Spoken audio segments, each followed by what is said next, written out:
నమస్కారం. జూలై 1వ తారీఖు నుండి ప్రతిష్టాత్మకంగా ఆర్థిక సంస్కరణలో భాగంగా జిఎస్టి రూపంలో ఏకీకృత పన్ను విధానాన్ని అమలు చేసే ప్రయత్నాలు ముమ్మరంగా సాగినాయి. 30వ తారీఖు అర్ధరాత్రి నుండి పాత పన్నుల విధానానికి స్వస్తి పలికి పూర్తిగా తెరదించి కొత్త పన్నుల విధానాన్ని తెరపై తీసుకురావడం జరుగుతుంది. దాంట్లో ఉన్న సందేహాలు కి సమాధానాలు కూడా ప్రభుత్వం చెప్పడానికి సిద్ధంగా ఉంది. కొంత టైం పట్టినా కూడా ఒక క్లారిటీ ఖచ్చితంగా వస్తుందని మనం అందరం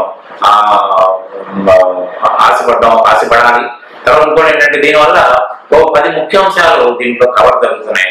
ఎందుకంటే ఇప్పుడు దాకా అమల్లో ఉన్న ఇండైరెక్ట్ ట్యాక్సెస్ అనే అబాలిష్ అయిపోతాయి, ఒకటే గొడుగు కింద మొత్తం వచ్చేస్తాయి. కాబట్టి 10 రకాల డిపార్ట్మెంట్లకి యజమాని కింద మనం ఉండాల్సిన అవసరం లేదు. ఒకటే డిపార్ట్మెంట్ కి మనం మన వ్యాపార లావాదేవీల గురించి మనం రిటర్న్ ఫైల్ చేస్తే మన సమస్య పరిష్కారం అయిపోతుంది. తర్వాత ఏంటంటే ఇదివరకు లాగా రకరకాల స్లాబులు లేవు, రకరకాల ట్యాక్సెస్, రకరకాల స్లాబులు లేవు. 4 రకాల స్లాబులతోటి మొత్తం మీ ట్యాక్స్ విధానం అంతా దాంట్లో ఉంటుంది. 5 నుంచి 28 వరకు లోపు మీకు ట్యాక్స్ స్లాబులు ఉంటాయి. తర్వాత ఏంటంటే ఇలా సెంట్రల్ గవర్నమెంట్ విధించే సర్వీస్ ట్యాక్స్ కానీ, ఎక్సైజ్ డ్యూటీ కానీ, స్టేట్ గవర్నమెంట్ విధించే వ్యాట్ కానీ, తర్వాత ఆఫ్రాయ్ కానీ, ఎంటర్టైన్మెంట్ ట్యాక్స్ కానీ ఇవన్నీ అబాలిష్ అయిపోతున్నాయి. అబాలిష్ అయిపోయి ఒకటే ట్యాక్స్ విధానం వస్తుంది. రేపటి నుంచి కమర్షియల్ ట్యాక్సెస్ డిపార్ట్మెంట్ అనేది ఉండదు. రాష్ట్ర పన్నుల శాఖ దాన్ని నామకరణం చేశారు. రేపటి నుంచి మనం అలాగే పిలవాల్సి వస్తుంది. వాళ్ళకి మనం సమాధానం చెప్పాల్సి వస్తుంది. కానీ ట్యాక్స్, పెట్రోలియం, తర్వాత ఆల్కహాల్, తర్వాత టొబాకో ప్రొడక్ట్స్ ని మాత్రం పన్నులు వేసుకునే అధికారం రాష్ట్ర ప్రభుత్వాలకే ఇవ్వడం జరిగింది. తర్వాత ఏంటంటే మీకు ఇది డెస్టినేషన్ బేస్డ్ ట్యాక్స్. ఉత్పత్తి ఎక్కడ జరిగినా సంబంధం లేదు.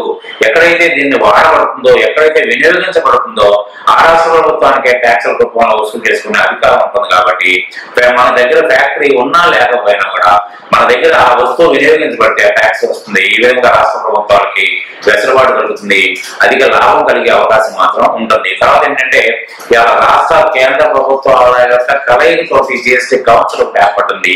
ఏ పన్ను విధానం చేయాల్సి వచ్చినా కూడా ఇద్దరు సమీక్ష జరిపి ఒకటే ఆలోచనతోటి ఒక పన్ను విధానాన్ని ముందు అమలు జరిపే ప్రయత్నం చేస్తారు. కాబట్టి పన్ను మేనేజ్మెంట్ లోకి వచ్చేస్తుంది. కేంద్ర రాష్ట్ర ప్రభుత్వాల కలయికతోటి ఇవన్నీ ఉంటాయి. తర్వాత ఏంటంటే మీకు ఇదివరకట్లో సెంట్రల్ ట్యాక్సెస్ మీద మన రాష్ట్ర ప్రభుత్వానికి వాటా ఉండేది కాదు. ఈ రోజున సెంట్రల్ గవర్నమెంట్ మన స్టేట్ లో వసూలు చేసే ట్యాక్సెస్ లో మనకి వాటా వస్తుంది.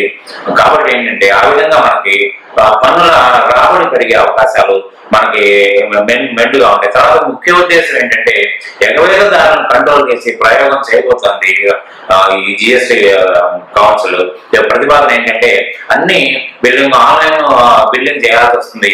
అంతా మీకు సెంట్రలైజ్డ్ కంట్రోలింగ్ ఉంటుంది. కాబట్టి ఎవేజన్ అనే శాతం గణనీయంగా తగ్గిపోతుంది. కాబట్టి అటు రాష్ట్ర ప్రభుత్వాలకి, కేంద్ర ప్రభుత్వాలకి పన్ను రాబడి విపరీతంగా పెరుగుతుంది. దానివల్ల ఏంటంటే ఆ పెరిగిన ఆదాయంతో సంక్షేమ కార్యక్రమాలు చేయడానికి ఉపయోగపడమే కాకుండా మనం ఇతరత్ర దేశాల మీద ఆధారపడి అప్పులు తెచ్చుకోవాల్సిన పరిస్థితి ఇక ముందు ఉండదని భావిస్తున్నారు.